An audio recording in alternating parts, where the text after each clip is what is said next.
ایک غریب آدمی بدو رات کے وقت وہ کہیں بیچارہ صبح سے چلا تھا، مدینے پہنچتے اسے رات ہو گئی. اس نے ڈرتے ہوئے نا خیمہ باہر لگا لیا. جہاں رات ہوئی نا آدھی رات ہو گئی، 1-2 بجے سمجھ لے پہنچا مدینے، تو اس نے باہر نے خیمہ لگا لیا. بیوی اس کی امید سے تھی، بچے کی ولادت کا وقت قریب آ گیا، بیمار ہو گئی. اس نے خیمہ لگایا، بیوی اندر ہے. حضرت عمر فاروق گشت پہ تھے رات کو، ساتھ ایک غلام تھا. حضرت عمر فاروق رضی اللہ تعالیٰ عنہ کہنے لگے وہ آگ جل رہی ہے تھوڑی سی، پتہ کرو کون ہے. تو آپ کا غلام پتہ کرنے گیا تو بدو نے ڈانٹ دیا، کہنے لگے جاؤ تمہیں کیوں بتاؤں. حضرت عمر خود گئے، کہنے لگے مسافر بھائی بتا تو صحیح. کہنے لگا جی چھوڑے، میں آپ کو کیوں بتاؤں میں کون ہوں، کیسے آیا ہوں. فرمایا خیمے کے اندر سے کراہنے کی آواز آتی، کوئی درد سے چیخ رہا ہے، بتا ہمیں بات کیا ہے. کہنے لگا جی میں فلاں بستی فلاں علاقے کا ایک غریب ہوں، امیر المومنین عمر فاروق سے ملنے آیا ہوں، اور رات ہو گئی ہے تو یہاں خیمہ لگایا ہے، صبح میں ان سے مل کے چلا جاؤں گا. تو رات کو تکلیف دینا پسند نہیں کیا، تو میری بیوی امید سے تھی، اب بچے کی ولادت کا وقت قریب ہے، پاس کوئی نہیں. حضرت عمر کہنے لگے تو ٹھہر میں ابھی آیا. چہرے پہ نقاب ہے، اسے بتایا نہیں میں ہی امیر المومنین. عمر دوڑے گئے، اپنی زوجہ سے کہنے لگے اگر تجھے بہت بڑا اجر مل رہا ہو تو حاصل کرے گی. کہا کروں گی. تو کہنے لگے چل پھر میرے ساتھ، بہت بڑا اجر ہے. ایک دوست کے ہاں ولادت کا وقت ہے، ضرورت کی چیزیں ساتھ لے لو. اس عورت نے تھوڑے دانے لے لیے، گھی لے لیا. حضرت عمر سے کہنے لگی لکڑیاں اکٹھی کر لیں. امیر المومنین کونسلر کی بات نہیں بتا رہا آپ کو، میں آپ کو ایم پی اے کی بات نہیں بتا رہا، ایم این اے کی بات نہیں بتا رہا، جو 10 گاؤں کو ملا کے چیئرمین بنا اس کی بات نہیں بتا رہا. اس کی بات بتا رہا ہوں جو 22 لاکھ مربع میل کا حکمران ہے. اس کی بات بتا رہا ہوں جو گلی سے گزرے تو شیطان رستہ ہی بدل جاتا ہے. اس کی بات بتا رہا ہوں جس کے بارے میں میرے مصطفیٰ کریم صلی اللہ تعالیٰ علیہ وآلہ وسلم نے فرمایا میرا عمر تو وہ ہے کہ 950 سال حضرت جبریل بھی اس کی شان بیان کریں تو عظمت ختم نہیں ہوتی.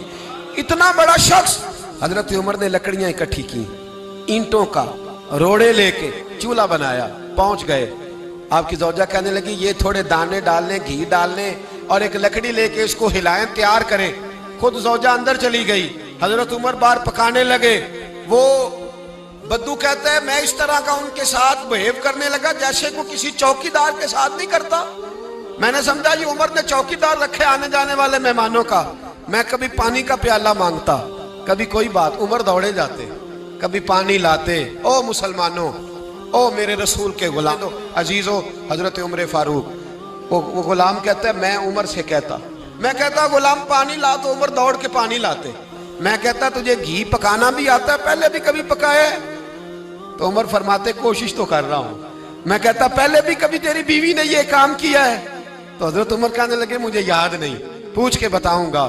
کہتے ہیں کیا رنگ تھا، کیا انداز تھا، کیا مصطفیٰ کی تربیت تھی، کیا انداز حضور نے سکھائے غلاموں کو. یہ کس طرح کا امیر ہے کہ یہ ہنڈیا پکا رہا ہے، پھونکے مار رہا ہے ایک غریب کے لیے، دیہاتی کے لیے جسے جانتے بھی نہیں. اندر اس شخص کی بیوی کے ہاں بیٹا پیدا ہوا تو حضرت عمر کی بیوی اندر سے بول کے کہنے لگی امیر المومنین مبارک ہو، آپ کے دوست کے ہاں بیٹا پیدا ہوا ہے. جب کہا نا امیر المومنین مبارک ہو تو وہ شخص کہتا ہے میرے ہاتھ کانپنے لگے اور میں اس طرح دوڑا کہ میری پگڑی گر گئی. میں دوڑا تو عمر نے بلایا، کہا کدھر جاتے ہو؟ کہنے لگا آپ امیر المومنین ہیں، آپ امیر المومنین، آپ عمر ہیں. کیسر و کسرا جس کے نام سے کانپے آپ وہ ہیں جسے مصطفیٰ نے دعا مانگ کے اللہ سے مانگا، وہ والے عمر ہیں آپ. جس کے لیے علی المرتضیٰ فرماتے ہیں میں روز دعا کرتا ہوں، وہ والے عمر ہیں. جس کے بارے میں ابو بکر صدیق نے فرمایا تھا کہ میں اللہ سے کہوں گا مولا جو تیرے محبوب کی امت کے حق میں سب سے بہتر تھا میں اسے خلیفہ بنا کے، وہ والے عمر ہیں. عمر امیر المومنین کی بیوی وہ تو خاتون اول ہوتی ہے، وہ تو ملکہ ہوتی ہے، اور تیری بیوی دائی بن کر ایک غریب کے بچے کے پاس بیٹھی رہی ولادت کے وقت. عمر امیر المومنین ہو کے تیری داڑھی ساری دھومے سے بھر گئی تو ڈیوٹی کرتا رہا. تو سیدنا عمر رو پڑے اور اس بدو کو سینے سے لگا کے کہنے لگے تجھے پتہ نہیں تو کہاں آیا ہے؟ اس شہر کا پتہ ہے؟